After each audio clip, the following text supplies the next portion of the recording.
দর্শক, ভয়াবহ একটা তথ্য এসেছে। বর্তমান সরকারকে উৎখাতের পরিকল্পনা নাকি হচ্ছে এবং সেই উৎখাতের পরিকল্পনা, উৎখাতের এজেন্ডা নিয়ে বাংলাদেশে এসেছিলেন একজন বাংলাদেশি বংশোদ্ভূত আমেরিকান নাগরিক, যিনি মন্ত্রীপাড়ায় গ্রেপ্তার হয়েছেন। তাকে রিমান্ডে নেওয়া হয়েছে এবং তিনি নাকি গণমাধ্যম যেটা বলছে, তিনি আইনশৃঙ্খলা রক্ষাকারী বাহিনীর কাছে স্বীকারও করেছেন যে তিনি এই কর্মকাণ্ডের সঙ্গে জড়িত।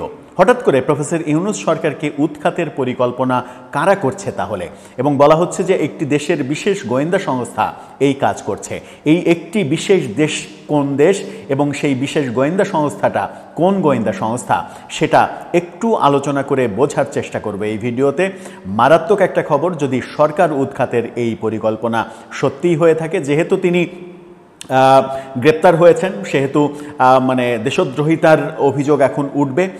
তিনি যদি বাই চান্স সফল হয়ে যেতেন, তাহলে হয়তো তিনি বিপ্লবী হয়ে যেতেন, বীর হয়ে যেতেন। যারা এই এজেন্ডা বাস্তবায়ন করতে চায় তাদের কাছে তিনি বিপ্লবী হতেন, কিন্তু সেটা হয়নি। তিনি যেহেতু গ্রেপ্তার হয়ে গেছেন এবং তাকে রিমান্ডে নেওয়া হয়েছে, এখন ভেতরের তথ্য বের করার চেষ্টা করবে সরকার। গণমাধ্যম এখন পর্যন্ত কি পরিচয়, কি তথ্য বের করতে পারলো, সেগুলো একটু বুঝে ওঠার চেষ্টা করবে এই ভিডিওতে। থাকবেন পলিটিক্স টিভির নিয়মিত আয়োজনে।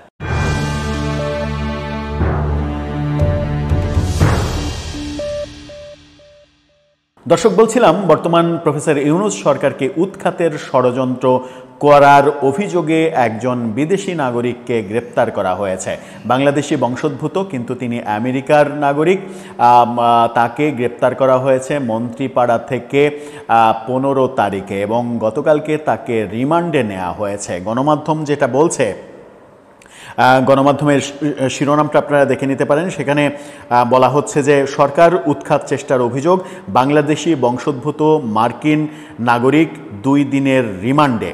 এই শিরোনামের পাশাপাশি আপনারা আরও একাধিক ছবি দেখে নিতে পারেন। একটা ছবি দেখে নিতে পারেন, তাকে আদালতে নেওয়া হচ্ছে তার হেলমেট মাথায়। প্রথম আলোর আর একটা ফটো কার্ড দেখে নিতে পারেন।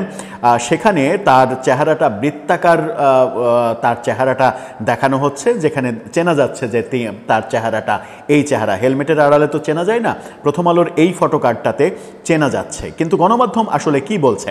গণমাধ্যম বলছে অন্তর্বর্তী সরকারকে উৎখাতের ষড়যন্ত্রে জড়িত থাকার অভিযোগে বাংলাদেশি বংশোদ্ভূত মার্কিন নাগরিক এনায়েত করিম চৌধুরীর 2 দিনের রিমান্ড মঞ্জুর করা হয়েছে। তদন্ত কর্মকর্তা মিস্টার চৌধুরীকে 10 দিন জিজ্ঞাসাবাদের জন্য আবেদনের শুনানিতে গিয়েছিলেন, কিন্তু 2 দিন তাকে দেয়া হয়েছে। বিবিসি বাংলা এই তথ্যটা নিশ্চিত করছে। রমনা মডেল থানার সন্ত্রাস বিরোধী আইনের মামলায় এই রিমান্ড মঞ্জুর করেছে আদালত। শনিবার এনায়েত করিম চৌধুরীকে আটক করে রমনা মডেল থানা। সেদিন তিনি একটি প্রাডো গাড়িতে করে সন্দেহজনকভাবে ঘোরাফেরা করছিলেন। পুলিশ জিজ্ঞাসাবাদ করলে সদুত্তর দিতে পারেননি।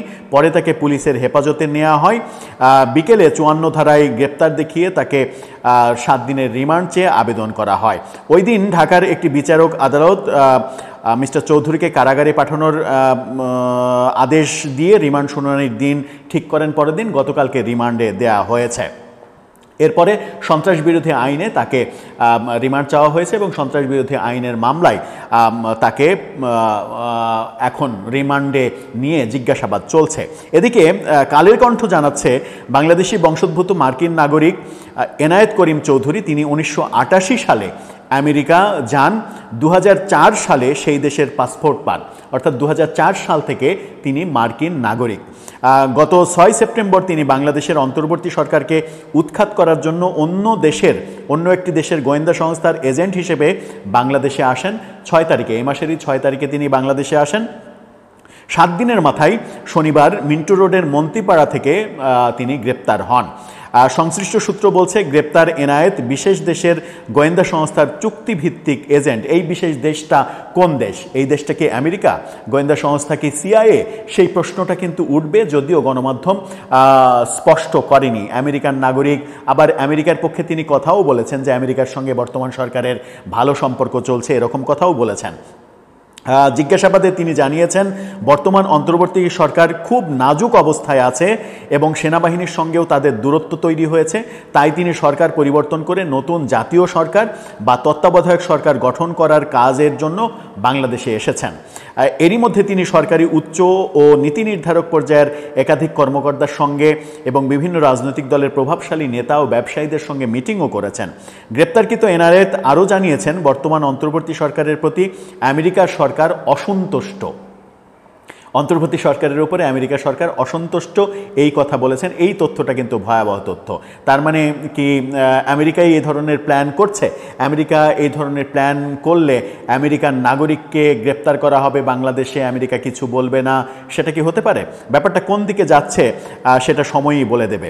আগামী 21 অক্টোবর তিনি বলেছেন আগামী 21 অক্টোবর সুপ্রিম কোর্ট তত্ত্বাবধায়ক সরকার বাতিলের রায় রহিত করবেন, ফলে তত্ত্বাবধায়ক সরকার ব্যবস্থা পুনঃপ্রতিষ্ঠিত হবে। তখন সেনাবাহিনী সমর্থিত নতুন জাতীয় সরকার অথবা তত্ত্বাবধায়ক সরকার গঠিত হবে। নতুন এই সরকারে কারা অংশগ্রহণ করবেন এবং সরকার প্রধান কে হবেন তা আমেরিকা নির্ধারণ করবে, এমন তথ্য তিনি জানিয়েছেন। বাংলাদেশের বর্তমান প্রেক্ষাপটের আলোকে সরকারি ও বেসরকারি ঊর্ধ্বতন কর্তৃপক্ষের বর্তমান অবস্থান ও বিভিন্ন রাজনৈতিক দলের তথ্য সংগ্রহ করে তিনি ওই বিদেশি গোয়েন্দা সংস্থার কাছে পাঠাতেন। গোয়েন্দা সংস্থার এজেন্ট হিসেবে তিনি কাজ করতেন, এমনটা বলা হয়েছে। রমনা জোনের সহকারী পুলিশ কমিশনার গণমাধ্যমের সঙ্গে কথা বলতে রাজি হননি। তিনি বলেছেন ডিসি স্যারের সঙ্গে কথা বলুন। ডিসি তালিবুর রহমান তিনি জানিয়েছেন যে এ বিষয়ে তার কোনো তথ্য জানা নেই। তার মানে ব্যাপারটা খুব একটা সুবিধাজনক ব্যাপার নয়।